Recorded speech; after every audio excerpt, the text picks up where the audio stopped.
आज हम इस वीडियो में जानेंगे कि परिमेय संख्या किसे कहते हैं, यानी कि रेशनल नंबर किसे कहते हैं। जो परिमेय संख्या की परिभाषा है यह इस प्रकार से है कि P बटा Q है, यहाँ पर दे दिया है Q बराबर नहीं 0 है। तो इस तरह से इसके परिभाषा देखकर अधिकांश स्टूडेंट जो होते हैं वह भड़क जाते हैं, यानी इससे डर जाते हैं। वो समझते हैं कि परिमेय संख्या कोई मुश्किल चीज़ है, लेकिन यह जो है उतना मुश्किल नहीं है, यह बहुत आसान है और इसको समझना तो बहुत आसान है। इसी वीडियो में याद हो जाएगा कि परिमेय संख्या किसे कहते हैं, इतना आसान है यह। तो आज हम इस वीडियो में यही जानने वाले हैं कि परिमेय संख्या किसे कहते हैं और हम अब इसको समझते हैं। तो देखिए, परिमेय संख्या की परिभाषा क्या है। परिमेय संख्या की परिभाषा है कि वैसी संख्या जो P बटा Q के रूप में हो, यानी P बटा Q के रूप में कहने का मतलब कि अंश तथा हर के रूप में हो, यानी कि भिन्न वाली संख्या के रूप में हो, ठीक है। और इसमें सिर्फ एक शर्त रहता है कि P बटा Q के रूप में हो, लेकिन जिसमें क्या होनी चाहिए, जिसमें Q नीचे वाली जो संख्या है ना वह 0 के बराबर नहीं होनी चाहिए, ठीक है। यानी कि वैसी संख्या जो P बटा Q के रूप में हो, अंश तथा हर के रूप में हो, जिसमें हर यानी कि नीचे वाला संख्या 0 के बराबर नहीं होनी चाहिए, ठीक है। और इसमें एक का कंडीशन दिया है, यह कंडीशन दिया है कि जो P और Q हो वह पूर्णांक संख्या होनी चाहिए। यदि आप पूर्णांक संख्या नहीं जानते हैं तो पूर्णांक संख्या को मैं अच्छे से एक वीडियो में समझाया हूँ और जिसका लिंक इस वीडियो के डिस्क्रिप्शन में है। तो इस वीडियो को देखने के बाद उसको भी देख लेना ताकि अच्छे से मालूम चल जाए कि पूर्णांक संख्या किसे कहते हैं।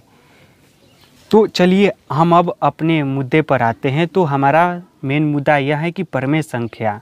तो परिमेय संख्या का परिभाषा यही है कि वैसी संख्या जो P बटा Q के रूप में हो, जिसमें Q बराबर नहीं है हो 0, यह बराबर नहीं का चिन्ह होता है, यानी कि नीचे वाला संख्या 0 के बराबर नहीं होना चाहिए और P तथा Q कोई पूर्णांक संख्या होना चाहिए। अब हम इसको उदाहरण लेकर समझाते हैं ताकि और अच्छे से समझ में आएगा। तो देखिए, यह कुछ नहीं है, सिर्फ इसका जो परिभाषा है वह भड़काऊ है।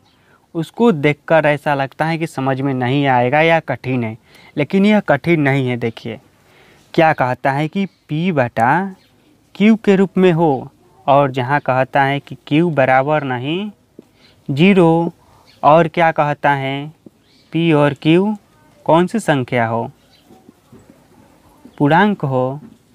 सिर्फ इतना ही तो 3 गो चीज़ कहता है परिमेय संख्या में। क्या कहता है, पहला कहता है कि P बटा Q के रूप में होना चाहिए, दूसरा कहता है कि Q बराबर नहीं होना चाहिए 0 का, और तीसरा कहता है कि यह जो P और Q हो यह कौन सी संख्या होना चाहिए, पूर्णांक संख्या होना चाहिए।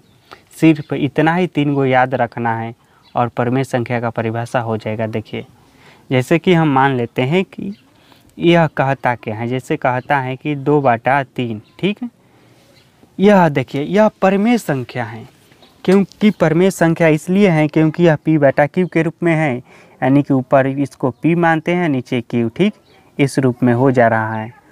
और क्या कहता है कि Q बराबर नहीं हो 0 का, यानी कि यहाँ पर Q का वैल्यू कितना है, Q का वैल्यू है 3, यानी कि यह 0 के तो बराबर नहीं है ना, तो इसलिए है। और तीसरा नियम भी पालन हो जा रहा है कि यह पूर्णांक संख्या है, तो हाँ 3 एक पूर्णांक संख्या है।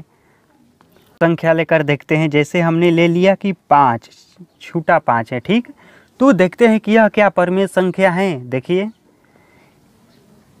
आप बताइएगा कमेंट में है या नहीं। देखिए, यह भी एक परिमेय संख्या है क्योंकि हम इसको भी तो हम P बटा Q के रूप में पहले लिखना है, तो इसके नीचे हम 1 दे देंगे तो संख्या तो 5 ही रहेगी। इस तरह से लिख सकते हैं, इसको ज़रूर लिख सकते हैं इस तरह से, 5 बटा 1, क्योंकि 1 से इसमें भाग देंगे तो फिर तो उतना ही आएगा, 5 ही आएगा, तो इसलिए हमने इसको इस रूप में लिख दिया। अब देखिए, यह नियम का पालन करता है कि नहीं, देखिए ज़रूर करता है। यह भी, इसको हम P बटा Q के रूप में लिख दिए, ठीक।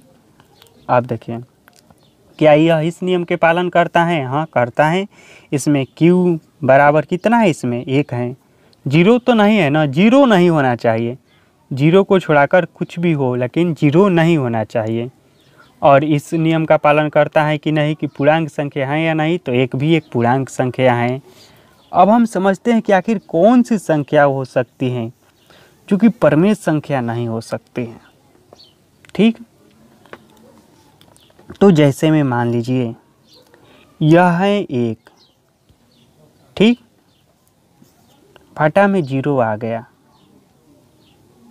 यह एक परमेय संख्या नहीं है। ठीक, क्योंकि यह p/q के रूप में तो है, यहाँ तक बात सही है।